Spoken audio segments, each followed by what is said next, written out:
আসসালামু আলাইকুম গাইস।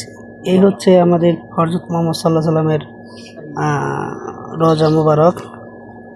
তো এখানে সবাই আসে, যারা মদিনায় মক্কায় আসে তারা নবীজির রওজা দেখতে আসে ও জিয়ারত করতে আসে সবাই। তো এখানে সে শুয়ে আছে আমাদের প্রিয় নবী হযরত মুহাম্মদ সাল্লাল্লাহু আলাইহি সাল্লাম।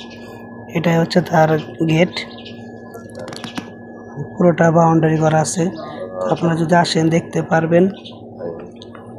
তো আমি ভিডিওগুলো বানাই কাজের ফাঁকে ফাঁকে, আপনাদের দেখানোর চেষ্টা করি। যারা না দেখেছেন আর যারা দেখেছেন তা তো দেখেছেনই, যারা না দেখেছেন তাদেরকে যেন আল্লাহ দেখার তৌফিক দান করে। আমার ভিডিওটা যদি ভালো লাগে আপনাদের, তো আপনারা লাইক কমেন্ট শেয়ার করবেন ও সাবস্ক্রাইব করে পাশে থাকবেন। রোজা নিয়ে ভালো ভালো ভিডিও দেখাতে পারি আমি। আপনারা আসবেন সোনার মদিনায়।